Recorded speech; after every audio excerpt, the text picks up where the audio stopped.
പത്തനംമാറ്റ സീരിയലിന്റെ ഇന്നത്തെ എപ്പിസോഡിന്റെ റിവ്യൂവിലേക്ക് ഏവർക്കും സ്വാഗതം. ഇന്നത്തെ എപ്പിസോഡിന്റെ തുടക്കത്തിൽ കാണുന്നത് ഭയങ്കര സന്തോഷത്തോടെ ആദർശ് തന്റെ റൂമിലേക്ക് എത്തുകയാണ്. ഈ സമയത്ത് നയന എന്തോ പേപ്പർ നോക്കി വായിച്ചുകൊണ്ട് നിൽക്കുകയാണ്. ആദർശ് പിന്നിലൂടെ ചെന്നിട്ട് നയനയെ അങ്ങോട്ട് കെട്ടിപ്പിടിക്കുന്നുണ്ട്. പെട്ടെന്നൊരു ഞെട്ടലോടുകൂടി നയന ചോദിക്കുകയാണ്, ഷേ എന്താണിത്? അപ്പോൾ ആദർശ്, അമ്മ സമ്മതിച്ചു യാത്ര പോകുവാൻ, അമ്മ സമ്മതിച്ചു. തുടർന്ന് അതിയായ സന്തോഷത്തോടുകൂടി ആദർശ് രണ്ട് കൈകൾ കൊണ്ട് നയനയെ വാരിയെടുത്ത് ഉയർത്തുകയാണ്. അപ്പോഴേക്കും ആദർശ്, അയ്യോ ആദർശേട്ടാ എന്താണിത് എന്ന് ചോദിക്കുകയാണ്. അപ്പോഴേക്കും ആ മുറിയുടെ വാതിലിലേക്ക് നവ്യ വരുന്നുണ്ട്. നവ്യ ഈ കാഴ്ച കണ്ടുകൊണ്ട്, ഏയ് എന്താണ് ഈ കാണിക്കുന്നത്? ആദർശേട്ടാ അവൾക്ക് വയ്യാത്തതല്ലേ? പേടിക്കൊന്നും വേണ്ട, ഞാൻ അവളെ താഴെ ഇടത്തൊന്നുമില്ല. ഇത് ആദർശ് പറയുമ്പോൾ വീണ്ടും നവ്യ ചോദിക്കുകയാണ്, അല്ല എന്താണ് രണ്ടാൾക്കും ഇത്ര വലിയ സന്തോഷം? അതെന്താണെന്ന് ഇവൾ പറഞ്ഞു തരും എന്ന് പറഞ്ഞിട്ട് ആദർശ് മുറി വിട്ടു പോവുകയാണ്. തുടർന്ന് നവ്യ എന്താണ് നയനെ എന്ന് ചോദിക്കുമ്പോൾ, അത് പിന്നെ ഞങ്ങൾ നേരത്തെ ഒരു യാത്ര പോകുവാൻ ഒരുങ്ങിയിരുന്നല്ലോ, അത് ആദർശേട്ടൻ്റെ അമ്മയല്ലേ തടഞ്ഞത്. പക്ഷേ ഇപ്പോൾ അമ്മ പറഞ്ഞു പൊയ്ക്കൊള്ളാൻ. അതിൻ്റെ സന്തോഷമാണ് ആദർശേട്ടൻ ഇപ്പോഴീ കാണിച്ചത്. ഇത് കേട്ടിട്ട് ചിരിച്ചുകൊണ്ട് നവ്യ ചോദിക്കുകയാണ്, അങ്ങനെ നിന്റെ അമ്മായിയമ്മ മാറണമെങ്കിൽ അവർക്ക് കരൾ കൊടുത്തത് നീയാണ് എന്ന് അവരറിഞ്ഞു കാണുമോ? അയ്യോ അമ്മ ഇവിടെ മാറിയതൊന്നുമല്ല, മുത്തശ്ശനും മുത്തശ്ശിയുമാണ് ഈ യാത്രയുടെ കാര്യം ഇപ്പോൾ എടുത്തിട്ടത്. അത് അമ്മ സമ്മതിച്ചു എന്നേ ഉള്ളൂ. ആ അതെന്തിലും ആയിക്കോട്ടെ, നീ ആഗ്രഹിച്ചു കിട്ടിയ ജീവിതമാണ് ഇപ്പോൾ നിന്റേത്. ഇനി എല്ലാവരും നിന്റെ വഴിക്ക് വരും. കാരണം നീ അത്ര വലിയൊരു കാര്യമാണ് ആദർശേട്ടൻ്റെ അമ്മയ്ക്ക് വേണ്ടി ചെയ്തത്. അക്കാര്യം അറിയാവുന്നവർക്കെല്ലാം ഇത് നന്നായി അറിയാം. അല്ല യാത്ര എപ്പോഴാണ്? അതൊന്നും പറഞ്ഞില്ല. പെട്ടെന്ന് പൊയ്ക്കൂ, ഇനി ആദർശേട്ടൻ്റെ അമ്മയുടെ മനസ്സ് മാറണ്ട. അല്ല മനസ്സ് മാറുന്നെങ്കിൽ ഞങ്ങൾ പോകുന്നില്ല. അമ്മയെ ധിക്കരിച്ചിട്ട് എനിക്ക് എങ്ങോട്ടും പോകണമെന്നില്ല. അല്ല നയനെ, നിനക്ക് ദൂരയാത്ര ചെയ്യുവാനൊക്കെ പറ്റുമോ ഇപ്പോൾ? അത് കുഴപ്പമൊന്നുമില്ല, എൻ്റെ മുറിവൊക്കെ എന്നേ കരിഞ്ഞില്ലേ ചേച്ചി. എങ്ങനെ നോക്കിയാലും നീ ഭാഗ്യവതിയാണ് നയനെ. ഒരു കുഞ്ഞുണ്ട് എൻ്റെ വയറ്റിൽ, പക്ഷേ ഇതുവരെ എന്നെ സന്തോഷിപ്പിക്കുന്ന ഒരു കാര്യം പോലും എൻ്റെ ഭർത്താവ് ചെയ്തിട്ടില്ല. അപ്പോൾ നയന പറയുകയാണ്, അബിയുടെ മനസ്സ് മാറുവാൻ വേണ്ടി നന്നായിട്ട് പ്രാർത്ഥിച്ചാൽ മതി, അവനും വഴിക്ക് വരും. ഏയ് എനിക്ക് എന്തോ അങ്ങനെ തോന്നുന്നില്ല. അവൻ അവൻ്റെ ലോകത്താണ് ജീവിക്കുന്നത്, അവൻ്റെ അമ്മ പറയുന്നത് കേട്ടുകൊണ്ട്. എന്തായാലും നിനക്ക് നല്ലൊരു ചാൻസാണ് കിട്ടിയിരിക്കുന്നത്, അത് പരമാവധി നീ മുതലാക്കിക്കോ. മുത്തശ്ശനും മുത്തശ്ശിയും ഒരു യാത്ര വേണമെന്ന് പറഞ്ഞത് വെറുതെ അല്ല, നിങ്ങളുടെ ഒരു കുഞ്ഞിനെ കാണണമെന്ന് അവരതിയായി ആഗ്രഹിക്കുന്നുണ്ട്. ആ ആഗ്രഹം എത്രയും പെട്ടെന്ന് സാധിച്ചു കൊടുക്കാൻ നോക്ക് എന്ന് പറഞ്ഞിട്ട് നവ്യ മുറിയിൽ നിന്നും പുറത്തേക്ക് ഇറങ്ങിപ്പോവുകയാണ്. തുടർന്ന് കാണുന്നത് അബി തൻ്റെ മുറിയിൽ പുതപ്പൊക്കെ ഇട്ട് മൂടി സുഖമായിട്ട് കിടന്നുറങ്ങുന്ന കാഴ്ചയാണ്. ആ സമയത്ത് നവ്യ അകത്തേക്ക് കയറി വാതിലടച്ചിട്ട് അബിയെ ഒന്ന് നോക്കുകയാണ് അടിമുടി. എന്നിട്ട് മനസ്സിൽ പറയുകയാണ്, അവൻ്റെ കിടപ്പ് കണ്ടില്ലേ, പെരുമ്പാമ്പിനെ പോലെ, അടുത്തിരയെ തേടുകയായിരിക്കും. തുടർന്ന് എടാ എന്ന് പറഞ്ഞ് അബിയെ വിളിച്ചുണർത്തുകയാണ്. നീ അറിഞ്ഞോ, ആദർശേട്ടൻ നയനയും കൊണ്ട് ടൂറിന് പോവുകയാണ്. ടൂറിന് പോകുന്നോ? അതിന് അമ്മായി അത് സമ്മതിച്ചോ? ആ സമ്മതിച്ചു, പച്ചക്കൊടി കാണിച്ചു. ഇവിടെ നീ എന്നെ കല്യാണം കഴിച്ചതിന് ശേഷം ഇതുപോലെ എങ്ങോട്ടെങ്കിലും കൊണ്ടുപോയിട്ടുണ്ടോ? ആ ഒരിക്കൽ കൊണ്ടുപോയി, ടൂറൊന്നും പറഞ്ഞുകൊണ്ട് കൊല്ലാൻ. നിനക്ക് ഓർമ്മയുണ്ടോ അത്? കൂട്ടത്തിൽ ഒരു ഗുണ്ട എന്നെ തട്ടിക്കൊണ്ടുപോയതൊക്കെ. ഇത് കേട്ടപ്പോൾ അഭി മനസ്സിൽ പറയുകയാണ്, ആ നേരത്ത് അവൻ ഇവളോട് മുടിഞ്ഞ പ്രേമം, അല്ലായിരുന്നെങ്കിൽ അന്നേ ഇവള് തീർന്നേനെ. നീ എന്താടാ ഈ ആലോചിക്കുന്നേ? അപ്പോൾ അഭി പറയുകയാണ്, നിനക്കിപ്പോൾ ടൂർ പോകാനൊന്നും പറ്റുന്ന കണ്ടീഷനല്ല, യാത്ര പരമാവധി ഒഴിവാക്കണമെന്നാണ് ഡോക്ടർ പറഞ്ഞിരിക്കുന്നത്. ഡോക്ടർ അങ്ങനെയൊന്നും പറഞ്ഞിട്ടില്ല. ഭാര്യയ്ക്ക് പരമാവധി സന്തോഷം കൊടുക്കണമെന്നാണ് നിന്റെ മുഖത്ത് നോക്കി ഡോക്ടർ പറഞ്ഞത്. അതിനിടയ്ക്ക് യാത്ര ഒഴിവാക്കണമെന്നും പറഞ്ഞിട്ടുണ്ടായിരുന്നു. അത് നിനക്ക് സന്തോഷമായല്ലോ, എന്നെക്കൊണ്ട് നീ എങ്ങോട്ടും പോണ്ടല്ലോ.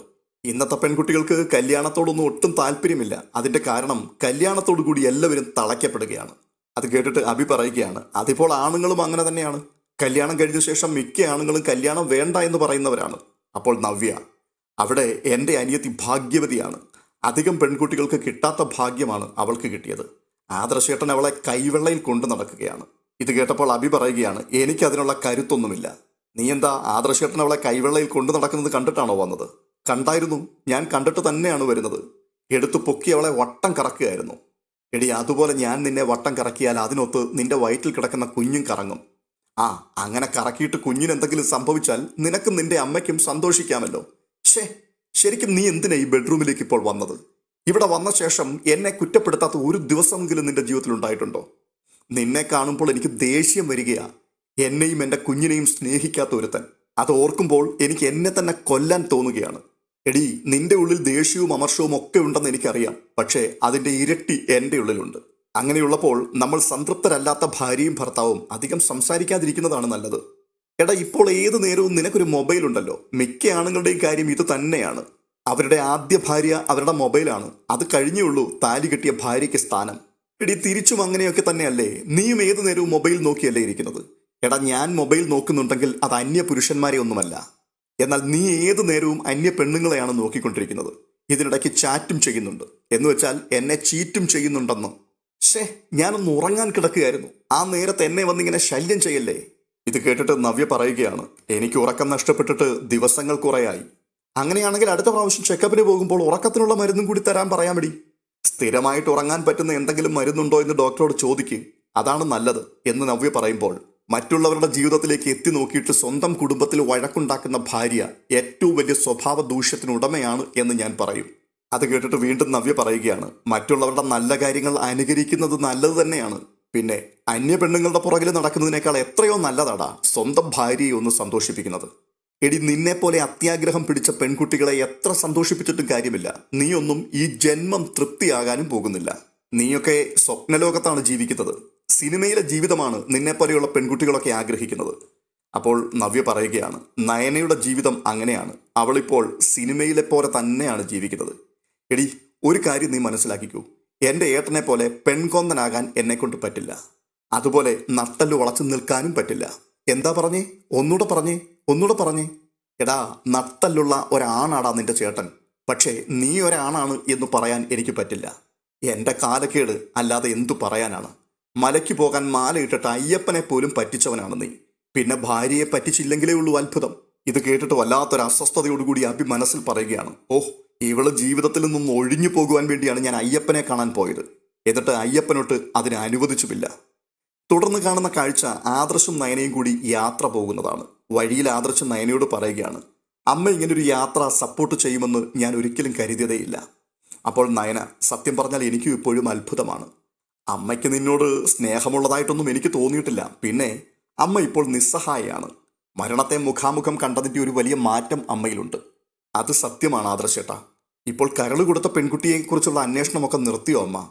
അത് നിർത്തിയിട്ടൊന്നുമില്ല. ആ പെൺകുട്ടിയും അതിൻ്റെ ഹസ്ബൻഡും നാട്ടിലില്ല എന്നാണ് ഞാൻ പറഞ്ഞിരിക്കുന്നത്. 1-2 മാസം കഴിഞ്ഞ് മടങ്ങി വരും എന്നും പറഞ്ഞു. അത് കഴിഞ്ഞാൽ വീണ്ടും അവളെക്കുറിച്ചുള്ള അന്വേഷണം തുടരുമായിരിക്കും. അങ്ങനെ വന്നാൽ ആദർശേട്ടനും ആദർശേട്ടൻ്റെ അച്ഛനുമൊക്കെ പെട്ടുപോകുമല്ലോ.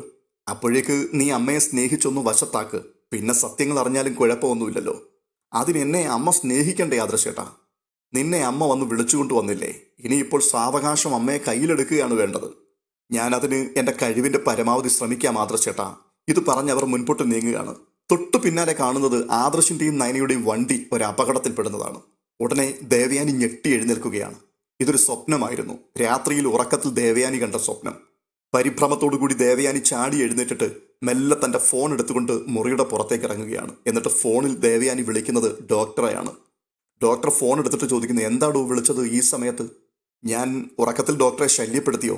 ഇല്ല, ഒരു കേസ് അറ്റൻഡ് ചെയ്തിട്ട് ഞാൻ ഇങ്ങോട്ട് വന്നതേ ഉള്ളൂ. ഈ സമയത്ത് താൻ വിളിക്കണമെങ്കിൽ എന്തെങ്കിലും തക്കതായ കാരണങ്ങൾ ഉണ്ടാകുമല്ലോ. എന്തു പറ്റി? ഒരു സംശയം ചോദിക്കാൻ വിളിച്ചതാണ്. എനിക്ക് കരൾ തന്ന പെൺകുട്ടിയുണ്ടല്ലോ, അവളുടെ ഹസ്ബൻഡുമായിട്ട് ഒരു ദൂരയാത്ര പോവുകയാണ്. അതിലെന്തെങ്കിലും കുഴപ്പമുണ്ടോ ഡോക്ടർ? എന്തു കുഴപ്പം? സർജറിയൊക്കെ കഴിഞ്ഞിട്ട് കുറേ ആയില്ലേ. ഇനിയിപ്പോൾ എത്ര ദൂരം വേണമെങ്കിലും യാത്ര ചെയ്യാം. ആ കുട്ടിക്ക് ഒരു കുഴപ്പവും സംഭവിക്കില്ല. താൻ തന്നെ ഒന്ന് സൂക്ഷിച്ചാൽ മതി. തനിക്കതുപോലെ യാത്ര ചെയ്യാനൊന്നും ആയിട്ടില്ല. അതിനി 1 മാസം കൂടി കഴിയണം. ഡോക്ടറെ, എൻ്റെ കാര്യത്തെക്കുറിച്ച് ഓർത്തിട്ട് എനിക്കൊരു ടെൻഷനുമില്ല. എന്നെ സഹായിച്ച ആ കുട്ടിയെ ഓർത്തിട്ടാണ്. അവൾ ചെറുപ്പമാണല്ലോ. അതുകൊണ്ടാണ് ഞാൻ ചോദിച്ചത്. ശരി ഡോക്ടർ, ഞാൻ പിന്നെ വിളിച്ചോളാം എന്ന് പറഞ്ഞ് ദേവയാനി ഫോൺ കട്ട് ചെയ്യുകയാണ്. തുടർന്ന് കാണുന്നത് യാത്രയ്ക്ക് വേണ്ടിയുള്ള ഡ്രസ്സുകളൊക്കെ നയന പായ്ക്ക് ചെയ്യുന്നതാണ്. അപ്പോൾ ആദർശ് അവിടേക്ക് കയറി വരുന്നുണ്ട്. നയന ചോദിക്കുന്നു, എത്ര ജോഡി ഡ്രസ്സ് എടുക്കണം ആദർശേട്ടാ? ആദർശ് പറയുകയാണ്, ഈ ബാഗിൽ കൊള്ളാവുന്ന അത്രയും എടുത്തുള്ളൂ. ഈ ബാഗ് നിറച്ചെന്തിനാണ്? നമ്മൾ പെട്ടെന്ന് തിരിച്ചു വരില്ലേ? എടി, ഇപ്പോൾ ചൂടൊക്കെ അല്ലേ, ചിലപ്പോൾ ഒരു ദിവസം 2-3 ഡ്രസ്സൊക്കെ മാറേണ്ടി വരും. അല്ല, നമ്മൾ തണുപ്പുള്ള സ്ഥലത്തേക്കല്ലേ പോകുന്നത്? എത്ര തണുപ്പാന്ന് പറഞ്ഞാലും ഒരു 10-11 മണിയൊക്കെ ആകുമ്പോഴേക്കും ചൂടാകും. പിന്നെ എവിടെ പോയാലും നിനക്ക് അമ്പലത്തിലൊക്കെ പോകണമല്ലോ. അപ്പോൾ പിന്നെ ഇട്ട ഡ്രസ്സ് തന്നെ ഇടാൻ പറ്റില്ലല്ലോ. അല്ല, നീ സ്വെറ്ററൊക്കെ എടുത്തു വെച്ചിട്ടുണ്ടോ? ആ, എല്ലാം എടുത്തു വെച്ചിട്ടുണ്ട്. വീണ്ടും ആദർശ് ചോദിക്കുകയാണ്, അല്ല, നീ ഇതുവരെയും ദൂരെ എങ്ങും പോയിട്ടില്ലല്ലോ? ഇല്ല. അതുകൊണ്ട് എനിക്ക് ചെറിയൊരു പേടിയൊക്കെ ഉണ്ട്. എന്തിനടി പേടിക്കുന്നത്? ഞാൻ കൂടെ ഇല്ലേ? അപ്പോൾ നയന പറയുകയാണ്, ഇനി ഇതുപോലെ പോകുമ്പോൾ എല്ലാവരെയും കൂട്ടി വേണം പോകാൻ. ഇപ്പോൾ നമ്മൾ മാത്രമല്ലേ പോകുന്നുള്ളൂ. അത് നവ്യയ്ക്കും അനാമികയ്ക്കുമൊക്കെ വലിയ വിഷമമായിരിക്കും. അതിന് ആദർശ് പറയുകയാണ്, നവ്യയ്ക്ക് ഇപ്പോൾ വയ്യാതിരിക്കുകയല്ലേ, പിന്നെ അനാമികയുടെ കാര്യം, അവളുടെ കാര്യം ഞാൻ ചിന്തിക്കുന്നേയില്ല. അവളെയും കൊണ്ട് അനി എവിടേക്കും പോകാൻ തയ്യാറാണ്. പക്ഷേ അവർക്കിടയിലൊരു സ്നേഹം വേണ്ടേ? നമ്മൾ തമ്മിൽ എന്തുകൊണ്ടാണ് കല്യാണം കഴിഞ്ഞ സമയത്ത് എങ്ങും പോകാതിരുന്നത്? നമുക്ക് താല്പര്യമില്ലായിരുന്നു. സത്യം പറഞ്ഞാൽ അവൻ്റെ കാര്യം വലിയ കഷ്ടമാണ്. അപ്പോൾ നയന പറയുകയാണ്, അവരുടെ ഈ അകൽച്ച എങ്ങനെയെങ്കിലും മാറ്റണ്ടേ ആദർശേട്ടാ? എടി, അത് നമ്മൾ വിചാരിച്ചാൽ നടക്കുമോ? ഞാൻ നിന്നോട് പിണങ്ങി നടന്ന സമയത്ത് നീയാണ് എല്ലാ അവഗണനയും മറന്ന് എന്നെ സ്നേഹിച്ചത്, ഈ കുടുംബത്തെ സ്നേഹിച്ചത്. അതുപോലെയൊന്നും ആവാൻ അവളെ കൊണ്ട് പറ്റില്ല. പിന്നെ നമുക്ക് എന്തു ചെയ്യാൻ പറ്റും? ആദർശേട്ടാ, അവൾ കൊച്ചുകുട്ടിയല്ലേ. കൊച്ചുകുട്ടിയോ? എടി, നീയും അവളും തമ്മിൽ വലിയ പ്രായ വ്യത്യാസമൊന്നുമില്ല. നന്ദുവിൻ്റെ പ്രായമുണ്ട് അവൾക്ക്. അതുപോലെ തന്നെ കല്യാണം കഴിഞ്ഞ ഒരു പെൺകുട്ടിയാണ് അവൾ. അവളൊരു ഭാര്യയാണ്. അതിൻ്റെ ഒരു പക്വതയെങ്കിലും അവൾ കാണിക്കണ്ടേ? അല്ല ആദർശേട്ടാ, അതിപ്പോൾ എനിക്കും അവളോട് വലിയ താല്പര്യമൊന്നുമില്ല. അവിടെയാണ് നമ്മുടെ കണക്കുകൂട്ടലുകളൊക്കെ തെറ്റിയത്. അവൻ ഇഷ്ടമല്ലാത്ത ഒരു പെൺകുട്ടിയെ അവൻ്റെ തലയിൽ കെട്ടിവെക്കരുത് എന്ന് എനിക്ക് ആഗ്രഹമുണ്ടായിരുന്നു. എൻ്റെ ജീവിതത്തെക്കാളും അവൻ്റെ ജീവിതം നന്നാകണമെന്ന് ആഗ്രഹിക്കുന്നവനാണ് ഞാൻ. അത് നിനക്കറിയാമല്ലോ. പക്ഷേ ഇവിടെ അത് നടക്കാത്ത അവസ്ഥയായിപ്പോയി. അനാമികയും കൊള്ളില്ല, അവളുടെ അച്ഛനും അമ്മയും കൊള്ളില്ല. മകളെ ഉപദേശിക്കാൻ സ്വന്തം കുടുംബത്തിൽ ആളില്ലാത്ത അവസ്ഥയാണ്. ഇത് ആദർശ് പറയുമ്പോൾ നയന ചോദിക്കുകയാണ്, ആദർശേട്ടന് ചായ വേണോ? ഞാൻ ചായ ഇട്ടുകൊണ്ടുവരാം. ഏയ്, അതൊന്നും വേണ്ട. അങ്ങോട്ട് പോകുന്ന വഴിക്ക് ഇഷ്ടം പോലെ ചായക്കടകളുണ്ട്. നമുക്ക് അവിടെ നിന്നൊക്കെ ചായ കുടിക്കാം. അതുകൊണ്ട് ഇനി ഇപ്പോൾ രാവിലെ ചായയൊന്നും ഇടാൻ നിൽക്കണ്ട. ഇപ്പോൾ ട്രാഫിക് ഇല്ലാത്ത സമയമാണ്. ഈ സമയത്ത് ഇറങ്ങിയാൽ തിരക്കില്ലാത്ത കുറച്ച് ദൂരം നമുക്ക് സഞ്ചരിക്കാം. ശരിക്കു പറഞ്ഞാൽ നമ്മുടെ ദാമ്പത്യ ജീവിതം ഇപ്പോൾ ആരംഭിക്കാൻ പോവുകയാണ്. പലപ്പോഴും അതിനുള്ള അവസരങ്ങൾ വന്നെങ്കിലും പല പല പ്രശ്നങ്ങളായിരുന്നില്ലേ? ഇനിയിപ്പോൾ ഒരു തടസ്സവുമില്ലാതെ നമ്മുടെ ജീവിതം മുൻപോട്ട് പോകുമെന്നാണ് എൻ്റെ വിശ്വാസം. അപ്പോൾ നമുക്ക് പോകാം. ശരിയെന്ന് പറഞ്ഞുകൊണ്ട് നയന ബാഗ് എടുക്കുമ്പോൾ ആദർശ് പറയുന്നു, അതിന് തന്നേക്ക്, ഞാൻ എടുത്തോളാം. ഓ, ഇതൊക്കെ എടുക്കാനുള്ള ആരോഗ്യം എനിക്കുണ്ട്. അതൊക്കെ ശരി, തൽക്കാലം ഇങ്ങ് തന്നേക്ക്, ഞാൻ എടുത്തോളാം. ഇത് പറഞ്ഞ് ബാഗും എടുത്തുകൊണ്ട് രണ്ടാളും പുറപ്പെടുകയാണ്. ഈ സമയത്ത് ഒരു ട്രേയിൽ 2 കപ്പ് ചായയും ഒക്കെ ആയിട്ട് അടുക്കളയിൽ നിന്ന് ദേവയാനി പുറത്തേക്ക് ഇറങ്ങി വരുന്നുണ്ട്. എന്നിട്ട് മനസ്സിൽ പറയുകയാണ്, കുട്ടികൾക്ക് രാവിലെ ചായ കൊടുക്കണം, അവരെ സന്തോഷത്തോടെ യാത്രയാക്കണം. ആദർശം നയനയും താഴെ എത്തിയപ്പോഴേക്കും ദേവയാനി ചായയുമായി അവരുടെ മുൻപിലെത്തി. എന്നിട്ട്, നിങ്ങൾ ചായ കുടിച്ചിട്ട് പോയാൽ മതി. ഉടനെ ആദർശ്, അമ്മ ചായയൊക്കെ ഉണ്ടാക്കിയോ? ഈ സമയത്ത് പോകുമെന്ന് അറിയാമായിരുന്നു, പിന്നെ ചായ കുടിച്ചിട്ട് പോകട്ടെ എന്ന് കരുതി. അപ്പോൾ നയന ദേവയാനിയോട് പറയുകയാണ്, പോകുന്ന വഴിക്ക് ചായ കുടിച്ചിട്ട് പോകാമെന്ന് ആദർശേട്ടൻ പറഞ്ഞതുകൊണ്ടാണമ്മേ ഞാൻ അടുക്കളയിൽ കയറാതിരുന്നത്. അപ്പോൾ ദേവയാനി, പകരം ഞാൻ കയറിയല്ലോ. ഇനി ഈ ചായ കുടിക്കുന്നത് കൊണ്ട് രണ്ടാൾക്കും എന്തെങ്കിലും ബുദ്ധിമുട്ടുണ്ടോ? ഉടനെ ആദർശ്, അമ്മ ഇട്ട ചായയല്ലേ, അത് കുടിക്കുന്നതിൽ ഞങ്ങൾക്ക് എന്താണ് ബുദ്ധിമുട്ട്? ഉടനെ ദേവയാനി പറയുകയാണ്, പോകുന്നതൊക്കെ കൊള്ളാം, ഭാര്യയുടെ കൂടെയുള്ള ത്രില്ലിൽ ഓവർ സ്പീഡിലൊന്നും ഡ്രൈവ് ചെയ്ത് പോകരുത് കേട്ടോ. ഞാൻ അങ്ങനെയൊന്നും പോകില്ലമ്മേ. അതുപോലെ നല്ല വഴിയിൽ കൂടി വേണം പോകാൻ. അങ്ങനെയുള്ള വഴിയിൽ കൂടി മാത്രമേ പോകാൻ ഞാൻ സമ്മതിക്കത്തുള്ളമ്മേ എന്ന് നയന പറയുമ്പോൾ, ഞാൻ നിന്നോട് ചോദിച്ചില്ലല്ലോ, നീ അല്ലല്ലോ, ഇവനല്ലേ ഡ്രൈവ് ചെയ്യുന്നത്. അപ്പോൾ ആദർശ്, ഇവൾക്കും കുറച്ച് ഡ്രൈവിംഗ് ഒക്കെ അറിയാമേ, അനി ഇവളെ പഠിപ്പിച്ചിട്ടുണ്ട്. ആ പഠിത്തമൊന്നും പോരാ നമ്മുടെ റോഡിലൂടെ ഡ്രൈവ് ചെയ്യാൻ. അതുകൊണ്ട് ഇവളുടെ കയ്യിലൊന്നും വണ്ടി കൊടുത്തേക്കരുത്. അതുപോലെ ഡ്രൈവ് ചെയ്യുന്ന സമയത്ത് ഉറക്കം വരികയാണെങ്കിൽ 5-10 മിനിറ്റ് എവിടെയെങ്കിലും ഒതുക്കി ഉറക്കം മാറ്റിയിട്ടേ പോകാവൂ. അമ്മ ഈ കൊച്ചു കുട്ടികളോട് പറയുന്നത് പോലെ എന്നോട് പറയേണ്ട കാര്യമുണ്ടോ അമ്മേ? അതിന് ദേവയാനി, ഞാൻ കൂടെ ഉണ്ടായിരുന്നുവെങ്കിൽ പ്രശ്നമില്ലായിരുന്നു. ഇപ്പോൾ രണ്ടുപേരും പരസ്പരം മറന്നായിരിക്കുമല്ലോ പോകുന്നത്. അതിന് നയന, എന്നാ പിന്നെ അമ്മയും കൂടെ പോരെ? അയ്യോ, വിളിച്ചതിന് നന്ദി, പക്ഷെ ഈ വിളിക്ക് ഒട്ടും ആത്മാർത്ഥതയില്ലെന്ന് എനിക്കറിയാം. ഇത് കേട്ട് നയനയൊന്ന് പരുങ്ങുകയാണ്. അപ്പോൾ ആദർശ് സാവധാനം നയനയെ കണ്ണടച്ച് കാണിക്കുന്നു. തുടർന്ന് ഇരുവരും കൂടി പോകുവാൻ ഇറങ്ങുകയാണ്. ചായക്ക് കടുപ്പമൊക്കെ ഉണ്ടായിരുന്നല്ലോ അല്ലേ? നയനയാണ് മറുപടി പറയുന്നത്. പാകത്തിന് കടുപ്പമുണ്ടായിരുന്നമ്മേ. അതിന് ഞാൻ നിന്നോടല്ലല്ലോ ചോദിച്ചത്, എൻ്റെ മോനോടല്ലേ.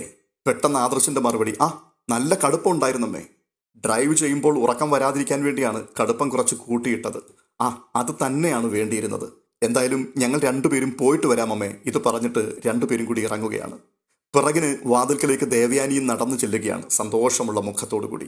കാറിലേക്ക് കയറുവാൻ തുടങ്ങുന്നതിന് മുൻപ് നയന ദേവയാനിയുടെ മുഖത്തേക്കൊന്ന് നോക്കുന്നുണ്ട്. പെട്ടെന്ന് സന്തോഷമുള്ള ആ മുഖം ഗൗരവഭാവത്തിലേക്ക് മാറുന്നു.